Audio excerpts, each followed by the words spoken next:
میرا گمان ہے واللہ عالم، میں نے کہا تھا ان باتوں میں اختلاف کی گنجائش ہے، یہ کوئی میں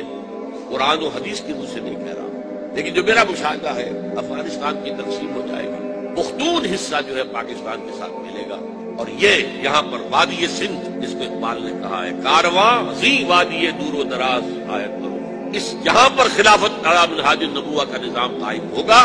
اور یہاں سے فوجیں چلیں گی، نمبر ایک۔ نمبر دو، عرب کے ریگزار میں 15ویں صدی کے مجدد کا ظہور ہوتا ہے۔ مہدی کو ہم مانتے ہیں مجدد، شیعہ مانتے ہیں 12ویں امام جو چھپے ہوئے، ان کے امام معصوم جو ہے 12،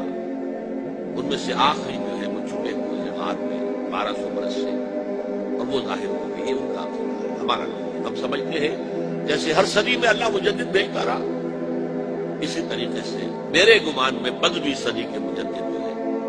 وہ حضرت مہدی، ان کی حکومت جا کر یہ فوج قائم کرے گی، عربوں میں دم نہیں ہوگا، وہ اپنی عیاشیوں کی وجہ سے بالکل کھوکھلے ہو چکے، دولت کی فراوانی اور عیاشی۔ یہ بھی سننے میں آتا ہے دروغ پر کرنے کا راوی کہ اگر کوئی فوجی قافلہ ان کا چل رہا ہوتا ہے تو وہ بجائے ٹرکوں میں بیٹھنے کے وہ اپنی کاروں میں بیٹھ کے ساتھ ساتھ چلتے ہیں، ٹرک خالی چل رہا ہوتا ہے، ٹرک کی سختی جو ہے، سخت سیٹ جو ہے برداشت کرنا ان کی مسئلہ ہوتی ہے۔ یعطون للمہدی، یعنی سلطان اس کی حکومت کو مستحکم، پھر حضرت مہدی کی طرف سے شروع ہوگا معاملہ جہاد، اور یہ سارا جو ملک چھوٹ ہم مسلمانوں کے ہاتھ سے نکل گئے تھے یہ واپس آئے۔ اس میں ایک کوشچن ہے جو میرے ذہن میں بہت عرصے سے تھا، اس کا کہ جواب اب مجھے سوچا ہے، اللہ عالم، یہ ساری باتیں میں کہہ رہا ہوں میرے گمان ہے، کیسے ہوگا کہ اتنی بڑی طاقت ایٹمک پاورز کے مقابلے میں مسلمان دوبارہ میدان میں آ کر اور جیتتے چلے جائیں؟ میرا گمان یہ ہے واللہ عالم، اس پورے معاملے کا سارا جو ہے ارینا جو ہے وہ ہے مڈل ایسٹ، یورپ، جس میں حدیث میں آیا ہے کہ رومی عیسائی 80 جھنڈوں تلے تم پر حملہ کریں گے اور ہر جھنڈے کے نیچے 12,000 فوج، 10 لاکھ۔ اور مجھے حال ہی میں معلوم ہوا ہے کہ آج کل جو ایک ڈویژن ہوتا ہے وہ 12,000 کا ہوتا ہے، تو 80 ڈویژنز آرمی آئی، لیکن معلوم ایسا ہوتا ہے کہ روس، چائنا، جاپان اور میرے خیال میں انڈیا یہ نیوٹرل ہے، نمٹ لو آپس میں۔ ابراہیمی قوموں کا جھگڑا ہے نا کہ فلسطین کس کا ہے، مسلمان کہتے ہیں ہمارا ہے، یہودی کہتے ہیں ہمارا، عیسائی کہتے ہیں ہمارا، تو نمٹ لو، سیٹل یور اسکورس، لیکن کوئی ویپنز آف ماس ڈسٹرکشن استعمال نہ ہو، اگر وہ ہوئے تو پھر ہم میدان میں آ جائیں۔ میرا گمان یہ ہے کہ ویپنز آف ماس ڈسٹرکشن استعمال نہیں کر سکے اور پھر جنگ کے اندر مسلمانوں کے ساتھ جیتنا ان کے لیے ممکن نہیں۔ جن کو موت عزیز ہے، منحصر مرنے پہ ہو جس کی امید نا امیدی اس کی دیکھا جائے، اور وہ مرنے کو تیار نہیں ہے، وہ تو 40,000 فٹ کی بلندی سے تیزی کٹر دیکھ سکتے ہیں،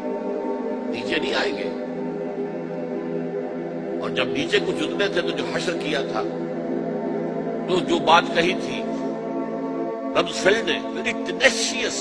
ٹینیشیس فائٹرز، یہ افغانستان افغان والے جو ہیں یہ تو چمٹ جانے والے ہیں، یہ ایسے جنگجو ہیں، ان سے جان چھڑانی مشکل ہے،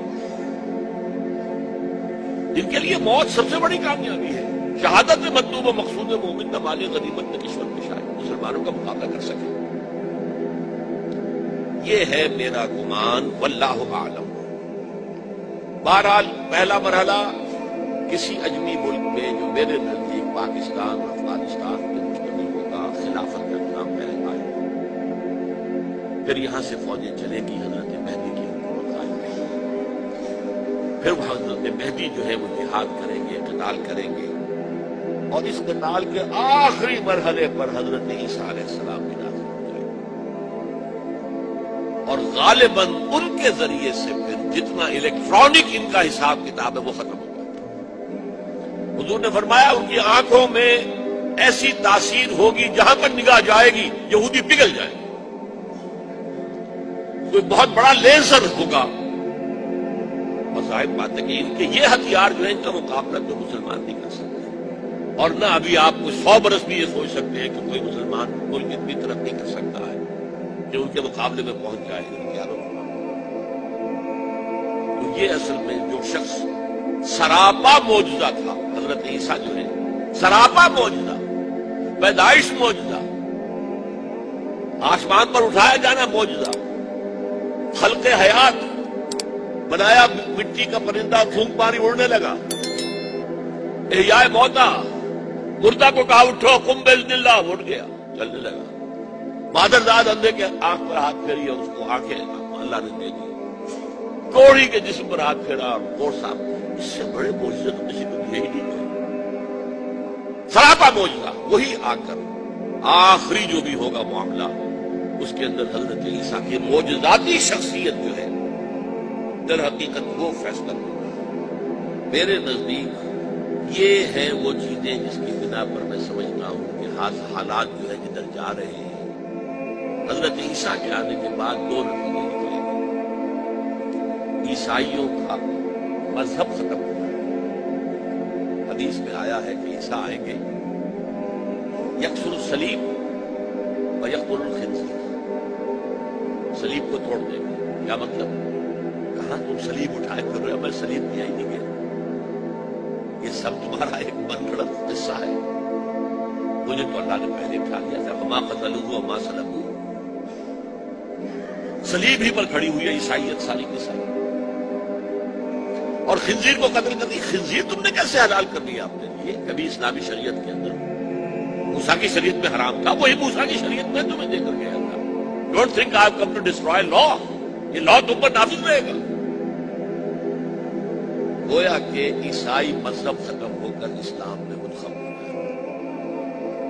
یہودی ایک ایک ختم کر دیا۔ یہودی کیوں اس انجام کے مستحق ہیں؟ اللہ کا پرانا قاعدہ چلا رہا ہے، جس قوم کی طرف کسی رسول کو بھیجا، اگر قوم نے بحیثیت مجموعی رسول کا انکار کیا وہ ہلاک کر دیا۔ قوم نوح ہلاک ہوئی یا نہیں؟ قوم ہود، عاد ہلاک ہوئی یا نہیں؟ قوم سمود جن کی طرف حضرت صالح بھیجے گئے، قوم شعیب، عمورہ اور صدوم کی بستیاں، آل فرعون، یہودیوں کی طرف حضرت عیسیٰ کو رسول بنا کر بھیجا گیا تھا، انہوں نے رد کر دیا،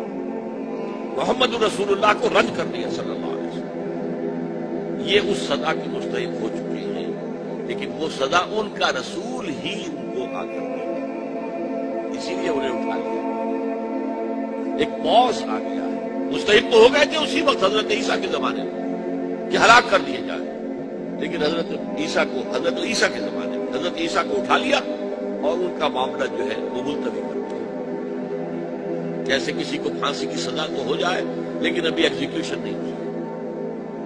ایگزیکیوشن جو ہے وہ ڈیفر ہو گئی۔ یہودی ختم، عیسائیت ختم، اور عیسائی سب مسلمانوں کے ساتھ شامل ہو کر ایک ملت